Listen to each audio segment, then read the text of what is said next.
Before we dive into today's Bengals breakdown, let me ask you something. Are you ready to be part of the most fired up Bengals community on YouTube?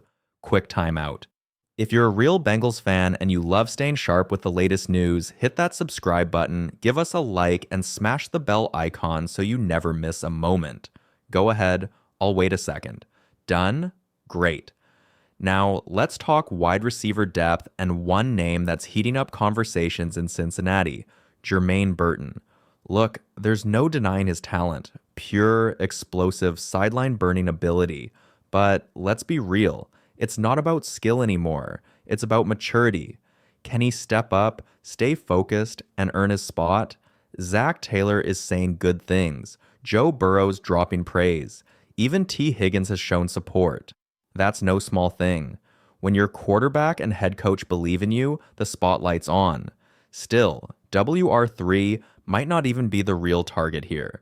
Guys like Andre Iosivas bring a different kind of value.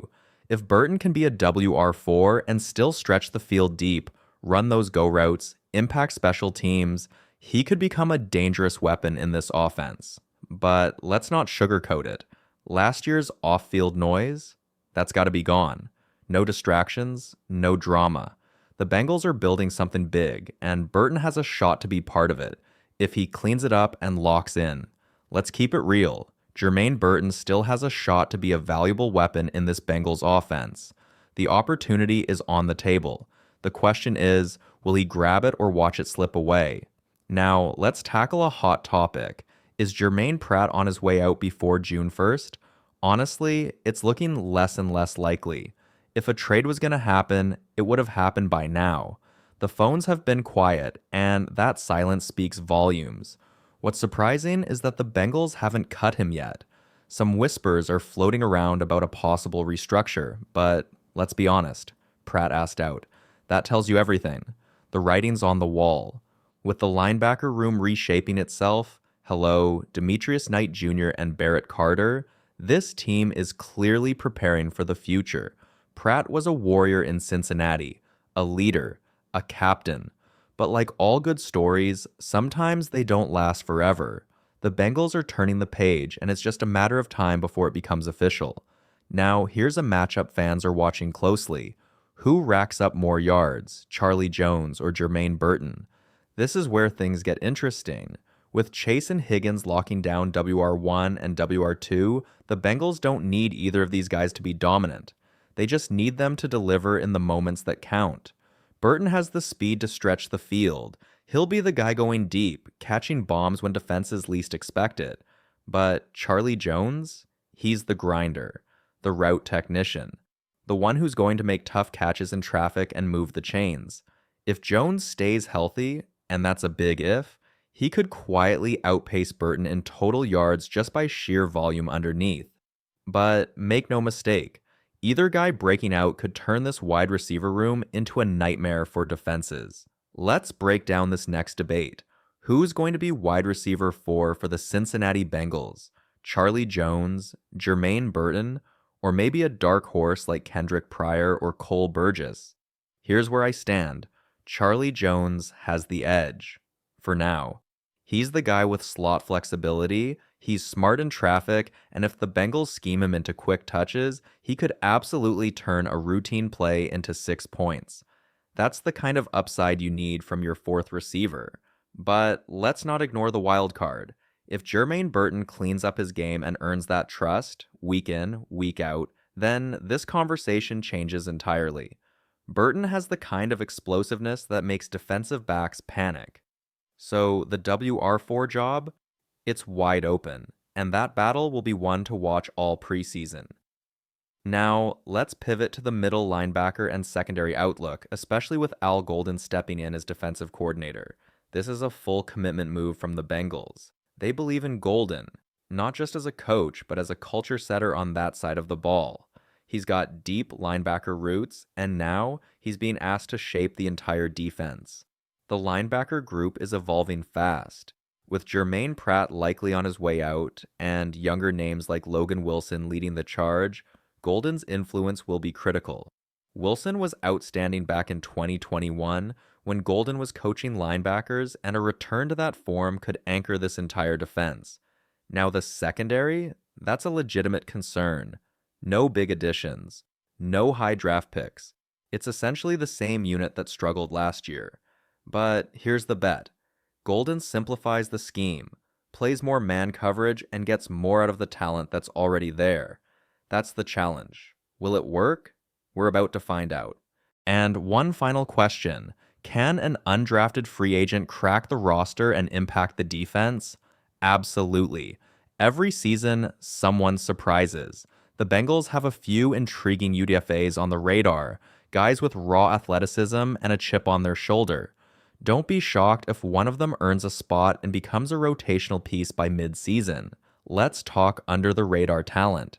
The kind of guys who aren't household names yet, but might sneak their way onto the Bengals' 53-man roster this season. Two names to keep your eye on, Eric Gregory and Howard Cross III. Gregory, a defensive lineman from Arkansas, brings something the Bengals desperately need in that interior line, experience and motor. He's battle-tested in the SEC, and if you've watched his tape, you know he's not afraid to do the dirty work in the trenches.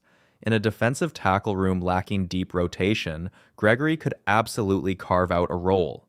Then there's Howard Cross III, a relentless interior disruptor out of Notre Dame with a direct connection to new defensive coordinator Al Golden, who coached him in college. That familiarity with Golden's style and expectations could give Cross an edge as camp unfolds. It's not about hype, it's about fit. And this guy fits. Now, shifting briefly to the offensive side, Seth McLofflin is worth a mention. He's working his way back from a tough injury, but there's enough potential there that he might stick as a developmental lineman on the practice squad. Not an immediate impact name, but one to stash and watch. As for game day vibes, Stripe the Jungle, or Whiteout. Tough call. Both bring the heat. Stripe the Jungle has that fierce, gritty identity that fits this team's attitude. But the Whiteout? There's something electric about seeing Paycor Stadium lit up like a blizzard of Bengal energy. Can't go wrong either way. It's just another reminder that Cincinnati has one of the most visually electric fan bases in the league. If you're asking me to choose, Whiteout wins it. There's just something about those icy white helmets, the crisp end zones, and that all-white look under the lights at Paycor.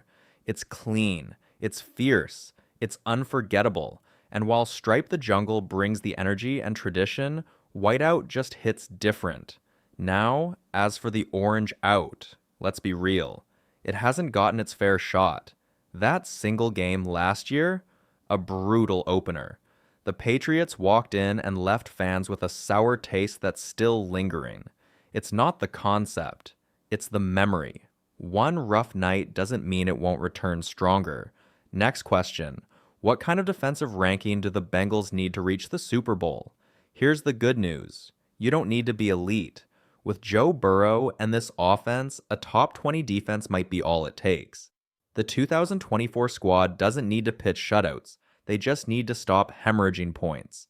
There were too many games last season where the defense gave up 30 or 40, and with even just moderate improvement, several of those losses become wins. Top 15? That'd be ideal. Top 10? A dream. But even 17th or 18th could be enough to make a deep run. And finally, who should Bengals fans be most concerned about in the AFC? It's got to be the Baltimore Ravens. No sugarcoating it, they've had your number in recent seasons. Back-to-back regular season sweeps. Physical, disciplined, and they control the tempo when they play Cincinnati. Sure, the Bengals got the playoff win in 2023, but that was without Lamar Jackson on the field. That win counts, no doubt, but it's also a reminder that Cincinnati needs to prove they can take down Baltimore at full strength. Until that happens, the Ravens remain the biggest obstacle in the division, and one of the biggest threats in the conference. If the Cincinnati Bengals want to claim the AFC North and eventually the conference, they have to solve the Ravens. Baltimore's had the upper hand recently. Physical play, smart coaching, and a quarterback in Lamar Jackson who causes headaches for every defensive coordinator. Cincinnati needs to match that intensity. These aren't just regular season games. They're tone setters for playoff seeding and division supremacy. Now, of course, Kansas City looms over the entire AFC like a storm cloud. Mahomes and Andy Reid, that duo will always be a problem. But here's the thing. The Bengals have already gone into Arrowhead and walked out with a win. They've proven they can hang with the champs when it matters. It's not easy, but it's not unthinkable. Then there's Buffalo. Always dangerous, but the Bengals have consistently matched up well against them. That confidence matters. So who's the biggest threat? It's Baltimore. Until Cincinnati flips that recent narrative, they're the team to circle. Switching gears, let's talk about a name that's been generating some quiet buzz, Seth McLofflin. This undrafted center out of Ohio State has been recovering from injury, but all signs point to him being ready for training camp. The Bengals were thrilled to land him, and for good reason. He's smart, disciplined, and plays with the kind of anchor you want in the interior line. Now, if he's not fully ready, that's fine. Stash him on the practice squad. Develop him. This is the kind of depth piece that could evolve into a key contributor down the road. He's not a household name, yet, but he's one to watch. Let's close this out with two names that could quietly shape the Cincinnati Bengals' future, Seth McLofflin and Brandon Scherff. First, McLofflin. He was one of the top centers in the country at Ohio State before a devastating Achilles injury knocked him out. That kind of injury is no small hurdle, especially for an offensive lineman who depends on explosiveness and lower body strength. But if he can return to form, even close to it, this could be one of the biggest UDFA steals in the league. The fact that he chose Cincinnati over other opportunities shows he sees the fit. If he makes this roster, don't be surprised if he becomes a long-term fixture in the trenches. Then there's Brandon Scherff, a seasoned vet, still unsigned, still capable. He's not the dominant force he once was, but he doesn't have to be. What he offers is experience, stability, and physicality at a position where Cincinnati could still use some extra assurance. If Scherff is ring-chasing at this stage of his career, then what better place than a team led by Joe Burrow with one of the most potent offenses in football? Speaking of Burrow, is this the year he finally wins MVP? It's not out of the question. Every year the conversation includes Mahomes, Allen, Lamar, but Burrow belongs at the top of that list too. The talent is there. The leadership is there. The numbers, they're always strong. If the Bengals stack wins and stay healthy, Burrow is more than capable of leading this team to a top seed and claiming the MVP along the way. The one thing standing in his way? Health and team success.